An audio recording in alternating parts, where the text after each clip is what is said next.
नमस्ते। ओवरव्यू में आपका स्वागत है। आज हम लोग तीन विषय, सब इंपॉर्टेंट हैं, तीन विषय पे बात करेंगे। सबसे पहला, क्या योगी जी अब मोदी जी के लिए उपयोगी नहीं रह गए?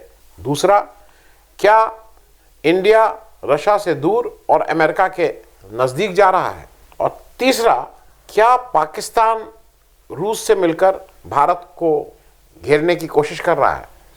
तो सबसे पहले बात कर लें योगी जी और मोदी जी की। इससे पहले कि मैं आगे चलूं, आपसे एक आग्रह, इस चैनल को सब्सक्राइब करें और अगर हो सके तो इसके मेंबर बने। मेंबरशिप में हर महीने आपको एक कमिटमेंट करना होगा, जिसमें कुछ एक आर्थिक सहयोग आपका हमारे लिए रहेगा हर महीने। अगर आप महीने का कमिटमेंट नहीं करना चाहते हैं तो वन टाइम, एक बार मदद का भी एक ऑप्शन है, जिसका डिटेल नीचे बॉक्स में दिया हुआ है। तो सबसे पहली बात, क्या योगी जी अब मोदी जी के लिए उपयोगी नहीं रह गए? ये मैं इसलिए कह रहा हूं कि 4 चरण के इलेक्शन के बाद ऐसा लग रहा है कि कुछ बीजेपी में रणनीतिकार जो भी उनके हैं वो कुछ चेंज कर रहे हैं।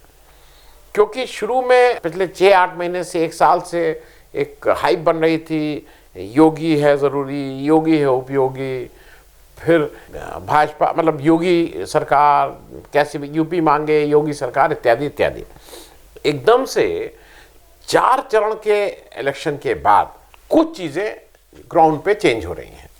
उसमें से एक जो चीज़, जो पहला इंडिकेशन आया, क्योंकि उससे कन्फ्यूजन भी हो रहा है। 3-4 दिन पहले मोदी जी ने कहा कि आएगा तो योगी ही, ये उन्होंने एक यूपी की सभा में कहा। तो इससे ये अटकल लगाई गई कि अब वो बिल्कुल इसमें इस बात को क्लियर कर देना चाहते हैं कि अब योगी जी का कोई कॉम्पिटिटर नहीं है। अगर सरकार बनेगी बीजेपी की तो योगी जी ही चीफ मिनिस्टर बनेंगे। कुछ लोगों ने ये भी इंटरप्रेट किया कि इसका मतलब यह है कि अब सारी जिम्मेदारी योगी जी की है, अगर हार जाते हैं तो मोदी जी अपनी इमेज बचा लेंगे, योगी जी के सिर पे इस हार का दायित्व आ जाएगा। अब कहाँ से ये चर्चा शुरू हुई कि रणनीति बदल रही है? गोरखपुर में कुछ होर्डिंग्स लगे। अच्छा, ये आपको भी पता है कि चाहे कोई भी होर्डिंग हो, चाहे वो भाजपा का केंद्रीय कार्यालय हो या भाजपा का प्रादेशिक कार्यालय हो, ये जो भी टॉप लीडरशिप है उसके बिना एक भी आर्टवर्क रिलीज नहीं होता है। मतलब अगर होर्डिंग में किसकी फोटो बड़ी, किसकी छोटी, किसकी लाल फोटो, किसकी पीली फोटो, किसकी काली फोटो, कौन आगे, ये सारा कुछ टॉप लीडरशिप अपने आंख से देख के उसको क्लियर करती है। तो इसमें यह कहना कि वो गलती से हो गया, ऐसा नहीं है। तो जो गोरखपुर में होर्डिंग लगे, जहाँ से योगी आदित्यनाथ इलेक्शन भी लड़ रहे हैं, उत्तर प्रदेश के चीफ मिनिस्टर भी हैं, उनकी फोटो गायब है। अब ये एक बहुत अचरज की बात थी और अचंभे की बात थी कि गोरखपुर में आप बिना योगी आदित्यनाथ जी की फोटो के भाजपा की होर्डिंग्स लग रही हैं। ये जब पूछा गया कुछ बीजेपी के प्रवक्ताओं से, तो उन्होंने कहा कि योगी जी किसी भी परिचय के मोहताज नहीं है गोरखपुर में।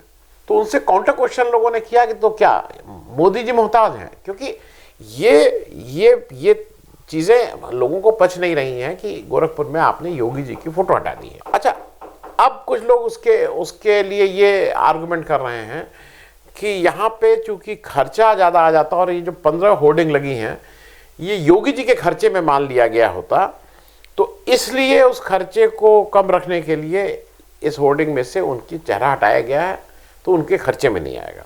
2-3 चीज़ें हैं। एक चीज़, किसी का कहना यह है कि अगर आप किसी को स्टार अपना प्रचारक घोषित कर देते हैं तो उसका जो भी हेलीकॉप्टर का घूमने का खर्चा, उसके जो पोस्टर पे अगर कहीं होता है, तो वो फिर पार्टी के खर्चे में शामिल हो जाता है, इंडिविजुअल के खर्चे में नहीं। ये कितना सही है मैं बिल्कुल इसमें 100% श्योर नहीं हूँ, लेकिन एक आर्गुमेंट ये। लेकिन थोड़ी देर के लिए ये भी मान लिया जाए कि वो खर्चे में शामिल होता, तो अगर 15 या 18 होर्डिंग है या 15 होर्डिंग है, तो एक होर्डिंग की आजकल, क्योंकि वो 10 दिन के लिए 15 दिन के लिए होर्डिंग लग रही है, इलेक्शन तो हो ही जाएगा, तो वो करीब किराया 10,000 रुपये होगा, 15,000 रुपये होगा। तो वो 1.5 लाख से ज़्यादा का किराया उस पर बुक नहीं किया जा सकता है। तो जहाँ 40-42 लाख रुपए की लिमिट है एमएलए की, उसमें वो 1.5 लाख रुपए का उसमें खर्चा बिल्कुल आराम से शामिल हो सकता था मेरे हिसाब से। तो अगर वो वहाँ से हटाया गया है तो वो बिल्कुल एक निर्णय के तहत हटाया गया है। अच्छा, एक और चीज़ सरप्राइजिंग है कि 4 चरण के बाद एक नया चेहरा उस होर्डिंग में आया है, और वो चेहरा है उमा भारती जी का। उमा भारती जी लोधी हैं, जो कल्याण सिंह हुआ करते थे, लेकिन वो उत्तर प्रदेश की राजनीति में एक तरह से आउटसाइडर हैं। वो मध्य प्रदेश की हैं, हालांकि उत्तर प्रदेश में चुनाव जीती हुई है, लेकिन वो एंड ऑफ द डे उनको कोई उत्तर प्रदेश का कंटेंडर नहीं मानता है। और उनको लोधी राजपूत के रूप में या बैकवर्ड एक प्रतिनिधि के रूप में उनका लाना भी कहीं ना कहीं ये दर्शा रहा है कि कुछ रणनीति चेंज हो रही है।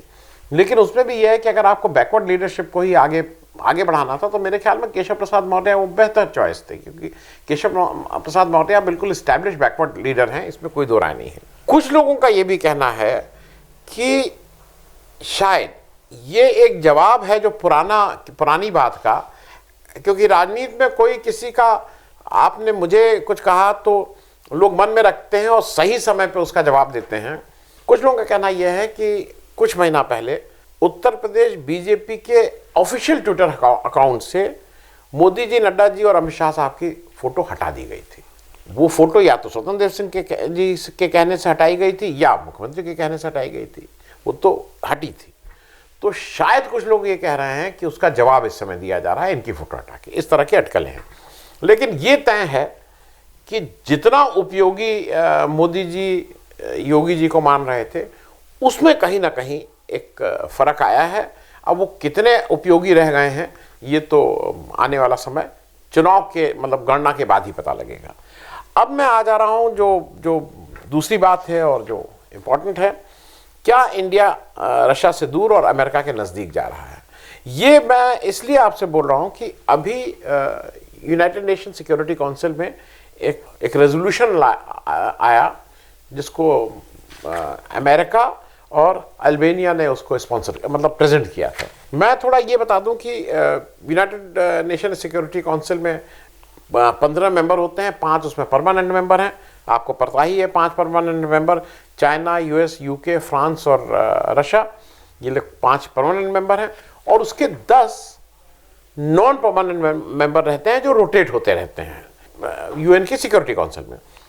इस समय जो 10 नॉन परमानेंट मेंबर हैं वो हैं Albania, Brazil, Gabon, Ghana, India, Ireland, Kenya, Mexico, Norway और यूएई। यूएन सिक्योरिटी काउंसिल में यूएस और अल्बानिया ने एक रेजोल्यूशन प्रेजेंट किया जो थोड़ा हार्ड हिटिंग था, मतलब स्ट्रॉन्ग वर्डेड था।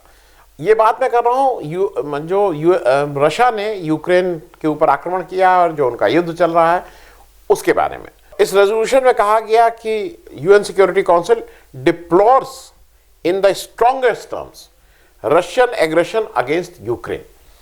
मतलब ये थोड़ा हार्ड हिटिंग था कि भाई ये जो यूएन सिक्योरिटी काउंसिल है ये इसका निंदा करती है जो रशिया ने यूक्रेन के ऊपर आक्रमण किया है। तो 2 लोगों ने इसको प्रेजेंट किया, 3 देशों ने, इंडिया, चाइना और यूएई ने अपने को एब्स्टेन किया। उन्होंने ना इसके पक्ष में वोट डाला ना इसके विपक्ष में वोट डाला, उन्होंने इसमें एब्स्टेन करके किसी भी पक्ष में वोट नहीं डाला। बाकी जो 11 कंट्रीज हैं इसके अलावा वो उन लोगों ने अमेरिका के साथ और अल्बानिया के उसमें उसके पक्ष में वोट दिया है। तो ये मैं आपको इसलिए बता रहा था कि ये भी एक चीज़ हुई है। अब वहाँ पे इंडिया की जो पोजीशन है वो जरा समझ लीजिए। इंडिया के जो एम्बेसडर हैं टीएस तिरुमूर्ति साहब, वो जो permanent resident of India in UN हैं, उन्होंने कहा कि इट इज़, क्योंकि ये एक मुश्किल चीज़ है, it is a balance between western block and Russia. ये बैलेंस करने की कोशिश हो रही थी, इसमें कहीं कुछ हो नहीं। और हमारे एम्बेसडर साहब का जो परमानेंट हमारे रेजिडेंट हैं, उनका कहना है कि हम लोगों ने जो इंडिया ने इस वोटिंग से एब्स्टेन किया because of the harsh language of the resolution. उसमें बहुत सख्त जो भाषा थी उसके अगेंस्ट किया। मैं आपकी जानकारी के लिए एक और चीज़ बता दूं, क्योंकि वो भी आप चीज़ समझ लीजिए कि 31 जनवरी को यूक्रेन के अगेंस्ट एक प्रोसीजरल वोट फिर हुआ था और उसमें भी इंडिया ने एब्सेंट किया था। पिछला वाला भी, ये वाला भी जो रेजोल्यूशन है, रशिया ने उसको वीटो किया था, इसको भी वीटो किया है। तो अगर उसमें एक आदमी भी वीटो कर दे रहा है तो रेजोल्यूशन पास नहीं माना जाएगा। अब जो एक इंडिया का मैंने बता ही दिया एब्सेंट किया, उसमें भी क्या इसमें, लेकिन जो एक चेंज ऑफ एटीट्यूड है वो चाइना का है, क्योंकि चाइना डिप्लोमेसी बहुत मतलब उसका जो अपना स्वार्थ होता है उसको ध्यान में रखते हुए बहुत ठीक से खेलता है। चाइना ने 31 जनवरी को रशिया के साथ उस रेजोल्यूशन का अपोज किया था, वो रशिया के साथ उसने वोट दिया था, पर इस बार उसने रशिया के साथ वोट नहीं दिया, उसने अपने को एब्सेंट किया उसमें से। इंडिया के मामले में एक सबसे बड़ी जो हमारा कंसर्न है कि हमारे करीब 16 से 20 हज़ार हमारे नागरिक और हमारे स्टूडेंट्स वहाँ फंसे हुए हैं, वो हमारे लिए इम्पोर्टेंट है। एक इम्पॉर्टेंट ये भी है कि अब वहाँ पे हवाई जहाज़ का जाना मुश्किल ही है, क्योंकि लोग कह रहे हैं टिकट दाम बढ़ गए हैं। एक तो हिंदुस्तान का अब कोई ऑफिशियल सरकारी कैरियर नहीं रह गया है, तो जो भी है वो प्राइवेट एयरलाइन से ही आपको बात करनी होगी। लेकिन एक बार अगर जहाज़ जाता है तो वो 2-250-300 लोगों को लाएगा। 16,000 से 20,000 लोगों को लाने के लिए टाइम लगेगा। लेकिन ऐसा कहा जा रहा है कि अब लैंड रूट से हंगरी के थ्रू उनको बाहर निकालने की कवायद चल रही है कि वो हंगरी के थ्रू निकल आए। मेरे हिसाब से हिंदुस्तान को ये देखना होगा कि हमारे इंटरेस्ट में, in our own self interest, what is the best option.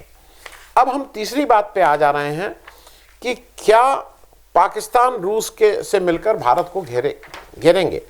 ये इसलिए कहा जा रहा है कि 23 साल बाद 1999 के बाद जब नवाज शरीफ साहब गए थे, Imran Khan prime minister of Pakistan 23 साल बाद पाकिस्तान के प्राइम मिनिस्टर रशिया पहुंचे हैं। अब ये टाइमिंग अच्छी है कि बुरी है, ये एक मैटर ऑफ डिबेट है, क्योंकि ये कोई एकदम से नहीं था। ये विजिट कई महीने पहले तय हो गई थी, कई महीने पहले से इसकी तैयारी चल रही थी। ये कोइंसिडेंस है कि जब इमरान खान वहां पहुंचे उसी समय रशिया ने यूक्रेन पे आक्रमण किया था। तो इसकी टाइमिंग, कुछ लोग कह रहे हैं कि पाकिस्तान के लिए बहुत खराब है, कुछ लोग कह रहे हैं कि नहीं पाकिस्तान के लिए बहुत अच्छी है, क्योंकि उसको एक मौका मिल रहा है। ये आप किस नजरिए से इसको देख रहे हैं वो भी एक बात है, क्योंकि अभी क्या हो रहा है कि इस पूरे सत्ता संघर्ष में जहां पे अब जहां पे रूस यूक्रेन के ऊपर आक्रमण किया है, उसमें रूस, चीन और पाकिस्तान एक साथ खड़े हुए नजर आ रहे हैं। और मुझे ऐसा लगता है कि इन तीनों का एक साथ खड़ा होना थोड़ा हिंदुस्तान के लिए खतरे की घंटी जरूर है, क्योंकि ये तीन अगर एक साथ खड़े हो रहे हैं, हमारी बॉर्डर स्टेट्स हैं, हमारे मतलब ऐसे राष्ट्र हैं जो बिल्कुल हमारे पड़ोसी राष्ट्र हैं, और इन तीनों का एक साथ आना हमारे लिए ठीक नहीं है। इस बीच क्या हुआ है कि जो यूक्रेन के जो एम्बेसडर इन इंडिया हैं, वो उन्होंने एक अपील की है हिंदुस्तानी सरकार से और ख़ास करके मोदी जी से। उन्होंने कहा है कि मोदी जी एक विश्व के इम्पोर्टेंट नेता हैं और उनको इस समय मदद करनी चाहिए यूक्रेन की, और उनको रशिया को रोकना चाहिए, इत्यादि इत्यादि। इस चीज़ को कल हेमा मालिनी जी बलिया में चुनाव प्रचार कर रहे थे। अब जैसी उम्मीद थी कि इसको भी कैसे चुनावी मुद्दा बनाया जाए जिससे बीजेपी का फायदा हो, क्योंकि ये बीजेपी का हुनर है। तो हेमा मालिनी जी ने बलिया में बताया कि देश में कितना उनका, देश नहीं विदेश में भी मोदी जी का कितना बड़ा मान सम्मान है, और वही एक ऐसे हैं जो इस समस्या का समाधान कर सकते हैं। तो एक मिनट सुन लीजिए क्या कहा। और प्रधानमंत्री अपने लिए एक खास नाम भी बनाया है, उनको इतना मान सम्मान देता है पूरा विश्व।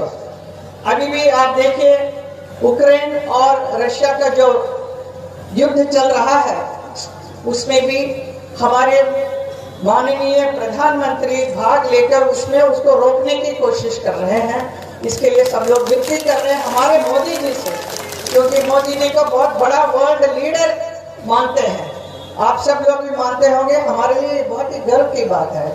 अब मेरे हिसाब से जब हेमा मालिनी जी कह रही हैं तो वो बहुत से एस्पेक्ट्स को टच कर पा रही हैं या नहीं कर पा रही हैं, क्योंकि ये भी एक चीज़ आप समझ लीजिए, आज रूस क्यों पाकिस्तान को इतना कर रहा है। पाकिस्तान को अभी तक उसने हथियार वो पाकिस्तान को अमेरिका के साथ माना जाता था, लेकिन अभी रूस के लिए अफगानिस्तान को अगर ठीक रखना है या अफगानिस्तान में उसको कुछ अपने पक्ष में रखना है, तो एक नई एक्सेस डेवलप हो रही है एशिया में। चीन, रशिया, पाकिस्तान, ईरान, अफगानिस्तान। अब अगर ये सब कंट्रीज एक साथ आ रही हैं तो ज़रूर हमारे लिए थोड़ा मुश्किल होगा। हमारे लिए मुश्किल क्या हो रहा है कि यूक्रेन और रशिया में हम किसके साथ जाएं, क्योंकि हमारा दोनों देशों के साथ बहुत ज़्यादा ट्रेड होता है। हमारा बहुत ट्रेड यूक्रेन के साथ भी है और हमारा बहुत ट्रेड रशिया के साथ भी है। तो इसलिए ये किसी का कहना कि नहीं इसके साथ जाओ या इसके साथ जाओ, इतना आसान निर्णय नहीं है। मैं यहाँ इमरान खान की बात कर रहा था, वो 2 दिन के विजिट पे गए हुए हैं। उनका बहुत से था कि वहाँ वो क्या क्या करेंगे, उन्होंने पुतिन से ऑलरेडी मुलाकात कर ली है। और मेन जो मुझे लगता है कि ये इन सारे उसके पीछे चाइना एक बहुत टैक्टिकली कहीं ना कहीं से पाकिस्तान को रशिया के खेमे में या रशिया के साथ लाने में काफ़ी हद तक सफल हो रहा है, और वो इसमें एक इंपॉर्टेंट रोल प्ले कर रहा है। क्योंकि अदरवाइज मतलब 3 अलग अलग मिजाज के राष्ट्र हैं। वो कम्युनिस्ट कंट्री एक चीन है, यहाँ इस्लामिक स्टेट है, वो अपने को चीन जो रशिया जो अपने को डेमोक्रेटिक वो कहता है, अलग अलग मिजाज के लोग एक साथ आ रहे हैं। इमरान खान के लिए पाकिस्तान में भी सब कुछ बहुत अच्छा नहीं है। उनके यहाँ नो कॉन्फिडेंस मोशन की बात हो रही है। जैसे इंडिया में मोदी जी के लिए जो यूपी का इलेक्शन हो रहा है वो एक इम्पॉर्टेंट इलेक्शन है। अगर वो इलेक्शन में जीत जाते हैं तो उनके लिए बहुत चीज़ें आसान, मतलब जो आने वाला समय बहुत आसान होगा। लेकिन अगर वो उत्तर प्रदेश का इलेक्शन हारते हैं तो उनके लिए भी आने वाला समय किसी भी नीति के लिए थोड़ा मुश्किल समय होगा, क्योंकि ये सारी चीज़ें ये भी डिसाइड करेंगे कि हम किस रास्ते जा रहे हैं। मेरा अभी भी ये मानना है, चाहे वो हेमा मालिनी जी हो, चाहे कोई भी भाजपा का नेता हो, इस क्राइसिस को, ये रूस और यूक्रेन के क्राइसिस को आप इलेक्शन इशू प्लीज़ मत बनाइए। आपने बालाकोट पुलवामा को आगे करके 2019 का इलेक्शन जीत लिया था कि राष्ट्रवाद और पाकिस्तान से खतरा इत्यादि इत्यादि। इसको प्लीज़ ये मत करिए, क्योंकि चीज़ें ये हिंदुस्तान का ये कोई नहीं कि हिंदुस्तान के ऊपर आक्रमण हुआ है, कोई डायरेक्ट है। दीज आर मैटर ऑफ, ये बहुत डेलिकेट मैटर्स हैं। अपने कुछ वोट जीतने के लिए या कोई सीट जीतने के लिए आपका ये जो डेस्परेशन है, ये देश हित में नहीं है। उसको अब वो फॉरेन अफेयर्स मिनिस्ट्री को डिप्लोमेटिकली इसको हैंडल करने दीजिए। हमारे जो बच्चे वहाँ फंसे हैं उनको बाहर निकालने की वो हो। लेकिन अब ये मोदी जी ने निकाला, मोदी जी ने किया, मोदी जी अकेले हैं, इस तरह की बातें करने से हो सकता है आपको कुछ वोट मिल जाए, लेकिन देश की कहीं ना कहीं चीज़ें मुश्किल में होंगी। तो आज के लिए इतना ही। Thank you so much.